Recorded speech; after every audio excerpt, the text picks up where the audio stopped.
અને હવે જોઈએ સમાચારો વિસ્તારપૂર્વક તો રાજ્યમાં ગરમીનો પ્રકોપ હાલમાં જોવા મળી રહ્યો છે। મહત્તમ તાપમાનમાં 2 થી 3 ડિગ્રીનો વધારો નોંધાયો છે।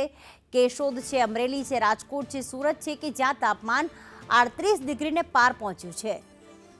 રાજકોટ રાજ્યનું સૌથી ગરમ શહેર રહ્યું, જ્યાં તાપમાન નોંધાયું 38.8 ડિગ્રી, સુરતમાં 38.4 ડિગ્રી, અમરેલીમાં 38.1 ડિગ્રી, જ્યારે અમદાવાદમાં 36.8 ડિગ્રી તાપમાન નોંધાયું છે। વડોદરામાં 36.8 ડિગ્રી તાપમાન નોંધાયું। આ તરફ સુરેન્દ્રનગરમાં 37.8 અને ગાંધીનગરમાં 36.6 ડિગ્રી તાપમાન નોંધાયું। ભુજમાં 37.4 ડિગ્રી ગરમી નોંધાઈ। ભાવનગરમાં અને પોરબંદરમાં તથા દમણમાં 36.8 ડિગ્રી અને નલિયામાં 36.1 ડિગ્રી તાપમાન નોંધાયું છે।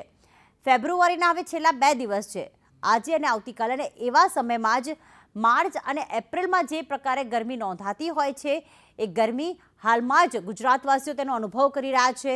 તો માર્ચ, એપ્રિલ, મે અને જૂન મધ્ય સુધી ગરમીમાં શેકાવા માટે ગુજરાતવાસીઓએ તૈયાર રહેવું પડશે, કારણ કે અત્યારથી જ 38 ડિગ્રી ઉપર તાપમાન નોંધાઈ રહ્યું છે।